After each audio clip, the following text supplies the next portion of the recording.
My parents kicked me out. At 17, you'll be back begging in a month. My mother smirked. My father slammed the door in my face. I got angry. I never looked back. But 9 years later, my phone was full of missed calls. They were begging me to pick up. So I wasn't planning on ever sharing this story online, but after seeing some similar posts here, I figured maybe writing this all out might be therapeutic or something. And maybe someone else who's going through shit with their family might get something out of it. I don't know. Anyway, here goes. I'm Brady, 26 now, but this story starts when I was 17, junior year of high school. I was never the perfect son my parents wanted. My dad worked at a manufacturing plant and my mom was a receptionist. They weren't rich, but we were comfortable enough in our smallish town. They had this whole life planned out for me. Get good grades, go to state university like my dad did, marry some nice girl from our neighborhood, have 2.5 kids, and basically live their version of the American dream. Only problem was, I hated school. Not because I was dumb or anything. I got decent grades when I tried, but I have ADHD. Wasn't diagnosed until after all this went down. And sitting still for hours listening to teachers drone on about subjects I didn't care about was literal torture. What I did love was working with my hands, building stuff, fixing things. When I was 15, I spent a whole summer helping our neighbor, Judah, renovate his garage, and it was the first time I felt like I was actually good at something. My parents hated it. Every time I talked about maybe going into construction or learning a trade, my mom would get this pinched look on her face like I just told her I wanted to become a professional dumpster diver. My dad would lecture me about living up to my potential and how people like us don't work with their hands. Looking back, I think they were just obsessed with appearances. They wanted to brag to their friends about their son, the college graduate, not their son, the blue-collar worker. Things had been tense for months. I was working part-time at a local store after school, saving up money because something in my gut told me I might need. My grades were slipping because, honestly, I just stopped caring. Every dinner turned into an argument about college applications or my future, or why I was throwing my life away. The breaking point came in April, about 6 weeks before graduation. I'd been accepted to state. My parents had basically filled out the application, but I'd also been looking into this trade program for construction. It was cheaper, shorter, and actually taught skills I was interested in.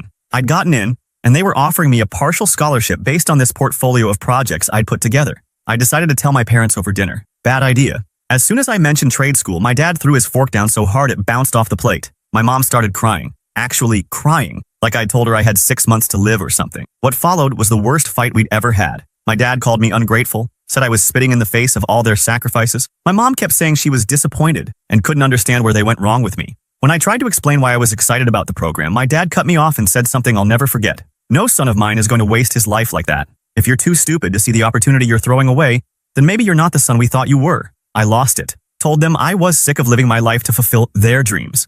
That I was almost an adult and could make my own choices. That they never actually listened to what I wanted. We were all yelling at this point. It got ugly. Really ugly. I said some things I'm not proud of. They said worse. Finally, my dad told me if I wasn't going to follow their rules and their plan, I could get out of their house.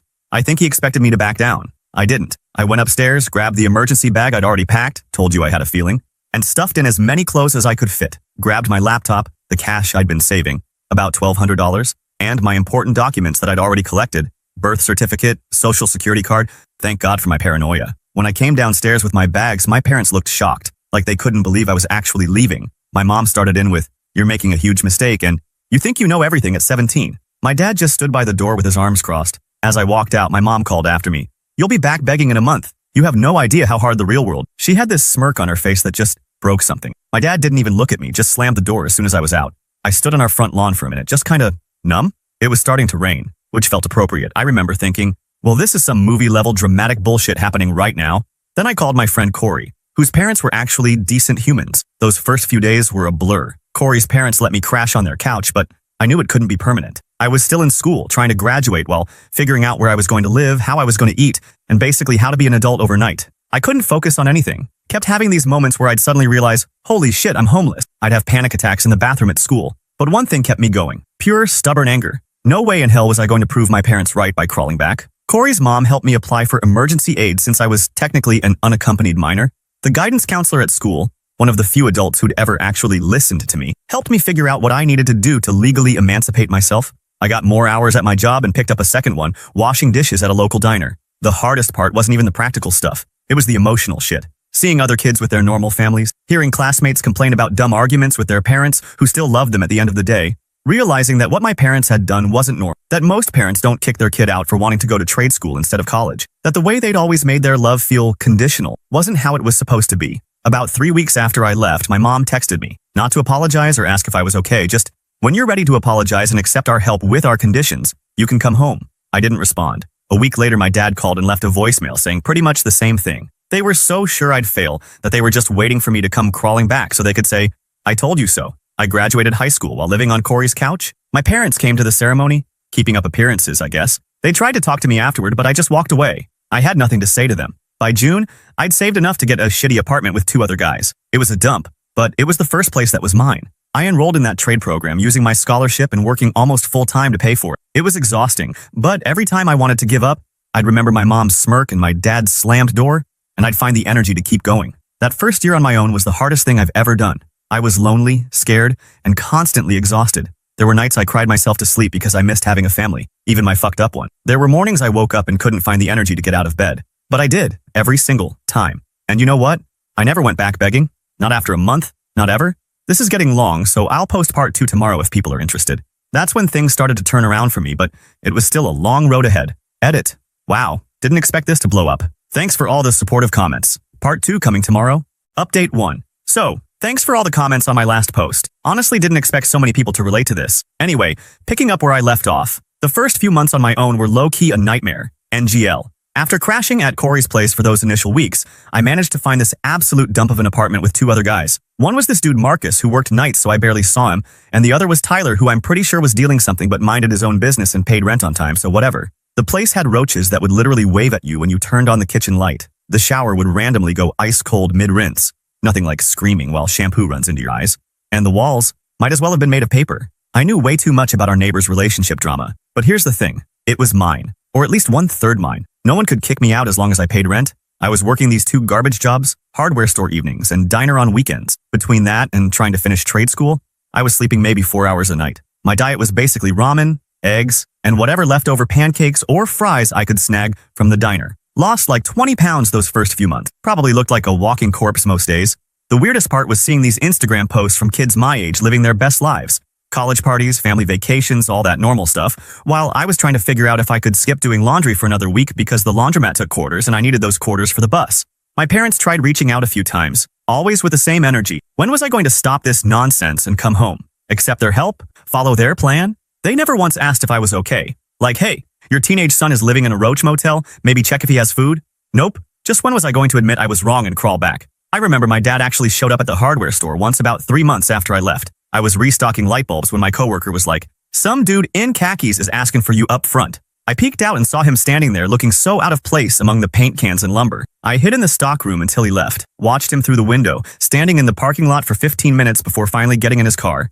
He never came back. Things started to shift about 4 months in. There was this regular customer at the hardware store, Santiago, who was always buying stuff for different projects. One day, he needed help finding some specific sink parts, and I ended up not just finding them, but explaining exactly how to install them. Even drew him a little diagram. Turned out the guy did renovations and repairs, mostly kitchens and bathrooms. He said I clearly knew my stuff and asked if I'd ever thought about helping him out on some jobs.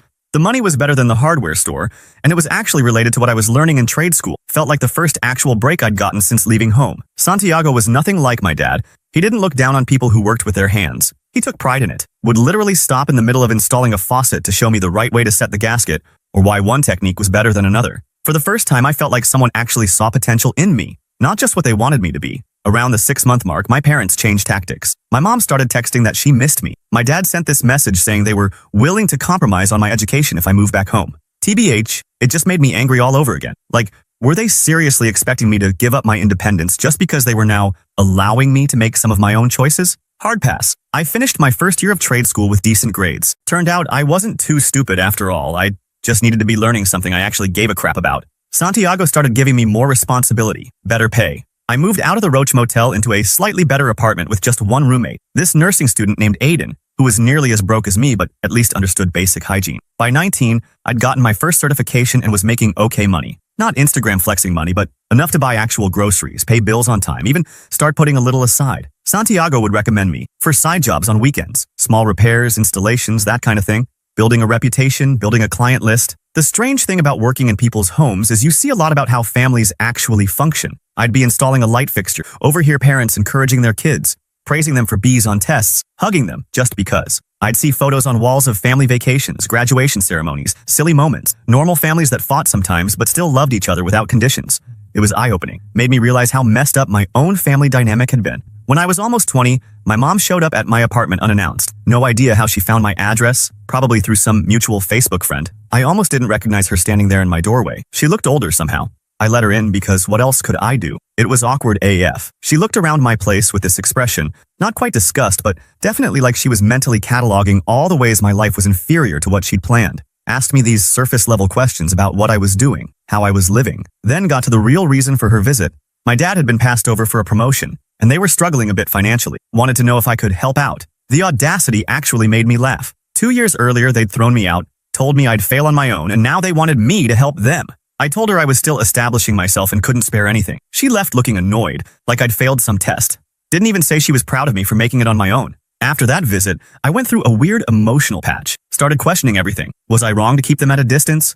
Was I being too harsh? But then I'd remember how they'd treated me, how they'd never actually apologized, and I'd get angry all over again. My roommate Aiden noticed I was in a funk and introduced me to his friend Lucy, who was studying psychology. She became one of my closest friends and kind of helped me understand what I'd been through was a form of emotional abuse.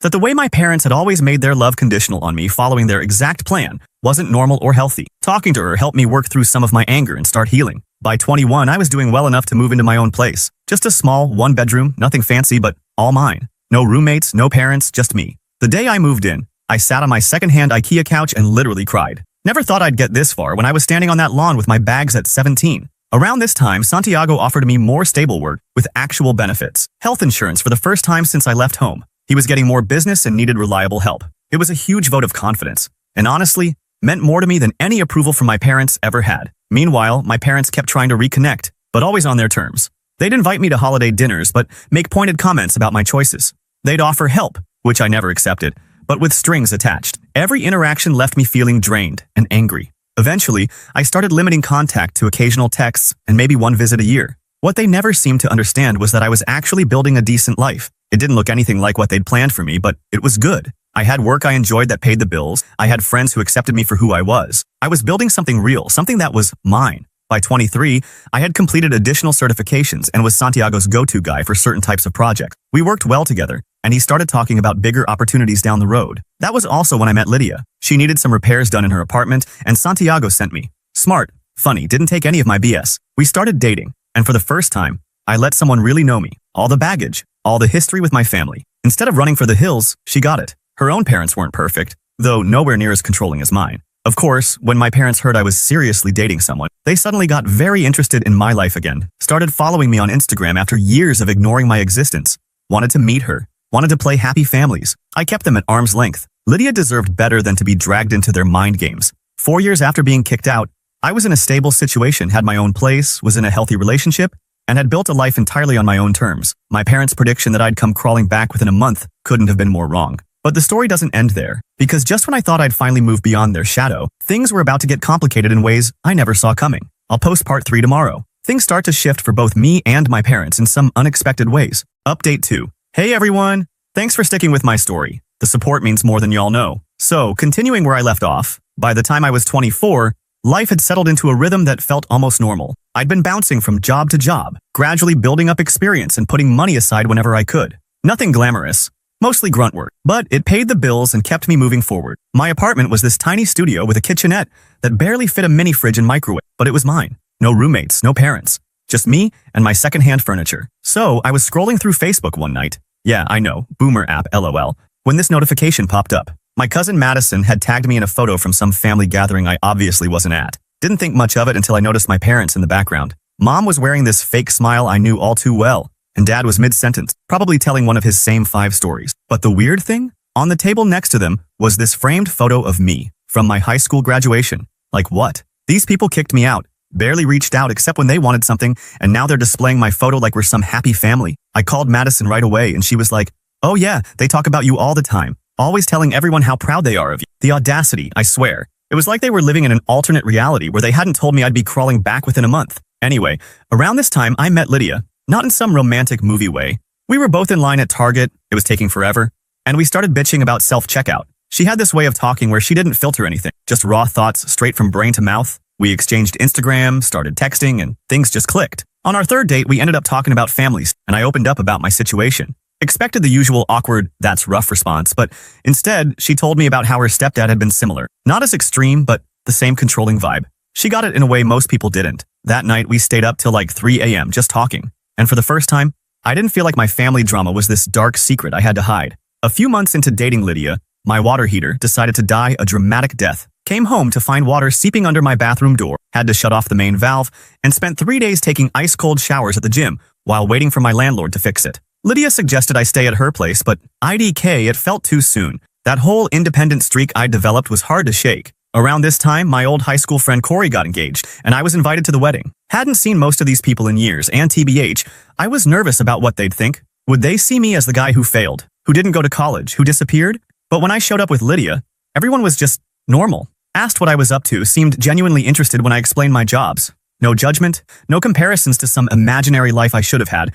Then came the awkward moment. Corey's mom, who'd let me crash on their couch right after I got kicked out, pulled me aside and told me my parents had been asking about me. Apparently, they'd run into her at the grocery store and spent 20 minutes fishing for information. Where was I living? What was I doing? Was I doing okay financially? That last one set off alarm bells. Sure enough, a week later, my mom texted out of nowhere, "Brady, your father and I are having a small gathering for Memorial Day. Would be lovely if you could come. Bring your friend, if you'd like." Friend, not girlfriend. Like she couldn't acknowledge Lydia was important to me. And the timing was suspicious, right after they'd been asking about my finances. I showed Lydia the text, and she just raised an eyebrow and said, "So they want something." I decided to go. Partly curiosity, partly still seeking some closure I hadn't found. Lydia came with me for moral support, even though she was like, "This has disaster written all over it, LOL." Walking into that house was surreal AF. Everything looked exactly the same. Same furniture, same photos on the walls, now including that graduation pic. Same smell of my mom's weird apple cinnamon air freshener that always gave me a headache. But I felt like a visitor, not someone coming home. The small gathering was basically just my parents, my aunt and uncle, and my dad's work friend Judah and his wife. Everyone acted super normal, like I was just a son who'd been away at school or something. The entire time I kept waiting for the other shoe to drop. It finally came after dinner. My dad pulled me into his study, that sacred space I'd never been allowed to enter as a kid without permission. He started with small talk about the economy, how things were tough all over, and then finally got to the point. He'd been downsized at work. After 27 years at the same company, they'd replaced him with some kid with a fancy degree who'll work for half the salary. The irony wasn't lost on me. All those years pushing me toward college, and now he was bitter about college grads. He didn't outright ask for money, but kept hinting at their temporary difficulty and how family should support each other in hard times. I just sat there thinking about the night they'd thrown me out. My mom's smirk, her certainty I'd be back begging within a month. I told him I'd think about it. That was all I could manage without saying something I'd regret. Lydia and I left soon after, and in the car, she just looked at me and said, "Well, that was the most passive-aggressive dinner I've ever survived." For the next few weeks, the texts from my mom became more frequent. How was I doing? Had I thought about what my dad mentioned? Did I need their old dining table since they were updating the house? Translation, selling furniture to pay bills. Meanwhile, my life was actually on an upswing. I'd found a decent paying job at this local place, nothing fancy but stable with actual benefits. Lydia and I were getting more serious, talking about maybe finding a bigger place together since my studio was basically a closet and her roommate was driving her nuts. Then came the Facebook post that changed everything. My mom wrote this long dramatic post about hard times and trusting God's plan during unemployment. That was obviously a fishing expedition for sympathy and help. The comments section was full of relatives and church friends offering prayers and support. But what got me was the last paragraph. "We're so blessed to have our son Brady supporting us through this trial. Family truly is everything." I nearly choked on my coffee. I hadn't agreed to anything, hadn't given them a dime. And here she was, publicly announcing that I was financially supporting them? The comments were all praising what a good son I was. I called her immediately, asked what the hell that post was about. She acted surprised by my anger, said she was just expressing gratitude for my emotional support, and that people assumed the rest. But I knew exactly what she was doing, creating public pressure so I'd feel obligated to help. That night, Lydia found me making a spreadsheet of my finances, trying to figure out if I could afford to help them without derailing my own life. She sat down next to me, took my hand, and asked, "What would you tell a friend in your situation?" And that hit me hard. If someone told me their parents had kicked them out at 17, barely contacted them for years, except when convenient, and were now expecting financial support, I'd tell them they didn't owe those people anything. So I made a decision. I texted my mom that I wouldn't be providing financial support, that what they were going through was tough, but I was still building my own life, still recovering from being thrown out as a teenager. I suggested some local resources for job seekers and financial assistance, the same ones I'd had to use years ago. Her response was a single okay, then silence for 3 weeks, until yesterday, when my phone exploded with notifications, texts, calls, voicemails, all from my parents and various relatives. Apparently my parents' financial situation had gone from bad to worse. Dad still hadn't found work. They were facing possible foreclosure, and somehow, this had all become my problem to solve. My aunt left a voicemail saying I needed to step up and be the man your father raised you to be. The irony of that statement made me laugh out loud in a way that probably wasn't entirely healthy. Lydia and I stayed up late talking about it. About boundaries and family and obligations. About the difference between forgiveness and forgetting. About what I could live with, both emotionally and financially. I still don't know exactly what I'm going to do. Part of me wants to help because despite everything, they're still my parents. Another part remembers standing on that lawn with my bags, my mom's absolute certainty that I'd fail without them. The roles have completely reversed now, in a way neither of us could have imagined 9 years. I'm going to meet with them tomorrow, alone, at a coffee shop, neutral territory. I've got some conditions in mind if I do decide to help, and boundaries that will not be crossed again.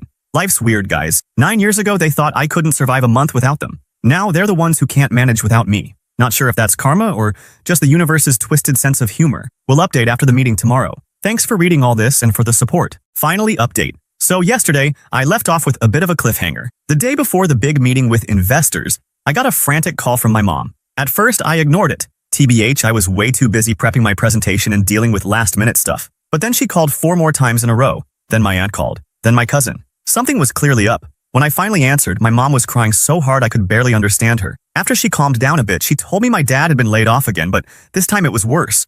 They were 3 months behind on their mortgage. The car had just died, and now they'd gotten an eviction notice. They had 2 weeks to come up with the money or they'd lose the house. I sat there in my office, staring at the wall of awards and certifications I'd earned over the years, feeling nothing? No, that's not quite right. I felt annoyed. Annoyed that after everything, after 9 years, they were still pulling this same shit, still expecting me to drop everything and rescue them. And of course, the timing couldn't have been worse.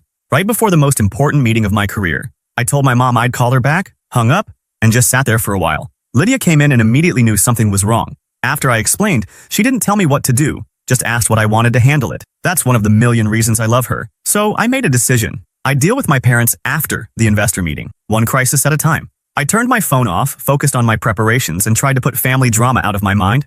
The meeting went well, like surprisingly well. The investors were impressed with my portfolio and plans.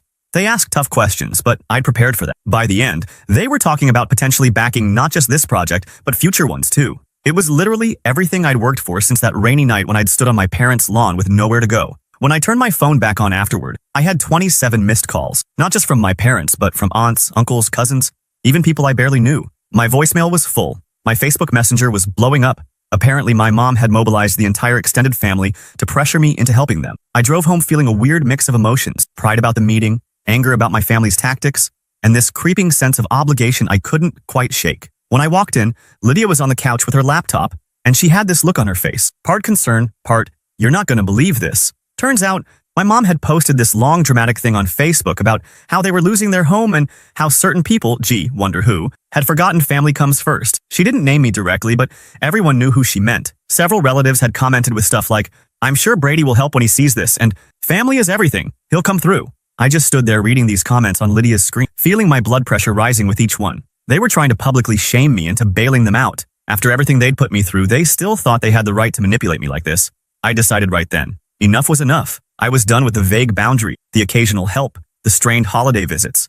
It was time to either fix this relationship for real or end it completely. I texted my parents saying I'd meet them tomorrow at their house. Just me, them, and 9 years of unresolved shit. That night I barely slept, kept thinking about what I would say, what they might say back. Lydia held me and reminded me that whatever happened, we had built a good life together. That no matter what went down with my parents, I had a family now. Her, our friends, the people who'd actually been there for me. I drove to their house the next morning feeling calmer than I expected. Their neighborhood hadn't changed much since I was a kid, but their house looked smaller, shabbier. The paint was peeling, the lawn needed mowing. The flower beds my mom used to obsess over were full of weeds. It was like seeing the physical manifestation of their decline. My dad answered the door. He'd aged so much in the past few years, thinner, grayer, shoulders permanently stooped like he was carrying something heavy. He didn't say anything, just nodded and stepped aside to let me in. The inside was worse. Cluttered, dusty, with that slight smell houses get when basic maintenance starts slipping. My mom was sitting at the kitchen table, eyes red from crying. When she saw me, she started with the whole, "Thank God you're here, we knew you'd help" routine,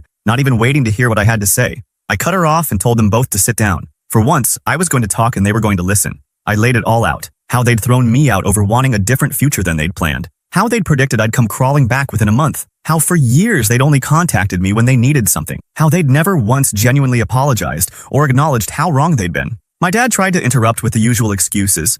They were doing what they thought was best. I was being disrespectful. They had given me everything growing up. I just held up my hand and kept going. Told them about those first few months after they kicked me out. Sleeping on couches, working multiple jobs, crying myself to sleep from exhaustion and loneliness. How I'd had to figure out basic adult stuff on my own because they'd decided their conditional love was more important than their actual child. My mom started crying again, saying they'd made mistakes, but they were still my parents and family had to stick together. That's when I really lost it. Asked where this family sticks together attitude was when I was 17 and homeless. Pointed out that they only seemed to remember we were family when they needed my help, not when I needed theirs. The conversation went around in circles for a while. They'd apologize vaguely, then immediately follow it with justifications or turn it back on me. Classic narcissist playbook. Eventually, I got tired of it and laid out my terms. 1. I would help them avoid foreclosure this one time, but after that, they needed to downsize to something they could actually afford. 2. They had to take down that manipulative Facebook post and tell everyone that they were working through their financial issues privately. 3. If they wanted any relationship with me going forward, we'd all start therapy together. Not for reconciliation necessarily, but for establishing honest communication and proper boundaries. 4. They needed to understand that my life, my relationship, my choices were mine. Any future support, emotional, financial, whatever, would depend on them respecting that. I expected arguments, guilt trips, the usual tactics. Instead, my dad just looked defeated, like he finally realized he had no cards left to play. My mom was harder to read, kept looking between me and my dad like she was waiting for him to fix this somehow. Finally, they agreed to my terms. Not enthusiastically, but they agreed. I wrote them a check for the mortgage back payments on the spot. Not because I owed them, but because I wanted to close that chapter and move forward on my term. As I was leaving, my dad followed me out to the porch. For a second, I thought he was going to try one more guilt trip. Instead, he said something that actually caught me off guard. You turned out all right. Better than all right. Not how I pictured, but you did good. It wasn't a full apology. Wasn't even close to making up for everything. But it was possibly the first genuine thing he'd said to me in years. I didn't respond right away, just stood there on the porch where he'd slammed the door in my face 9 years ago. Finally, I just said, I know, and walked to my car. In the months since, it's been complicated. They've kept their end of the bargain so far. Therapy is awkward and difficult, but necessary. They're looking at condos and smaller houses. The Facebook drama got cleaned up. Small steps. I don't know if we'll ever have the kind of relationship other people have with their parents. Too much water under that bridge. But at least now we're building something based on reality, not manipulation and denial. What I do know is this: that scared 17-year-old kid standing in the rain with nowhere to go, he did all right for himself, built a life on his own terms, found people who love him unconditionally, and eventually, he stopped letting his parents' rejection define him. That night, lying in bed with Lydia, I finally deleted all those missed calls from my phone. They'd been living in my notification center for weeks, this digital reminder of my parents' desperation. As I watched them disappear, I felt something I hadn't expected. Not satisfaction or vindication, but a quiet sense of closure. 9 years ago, they thought I couldn't survive without them. Turns out, they were the ones who couldn't survive without me. And in the end, that realization was worth more than any "I told you so."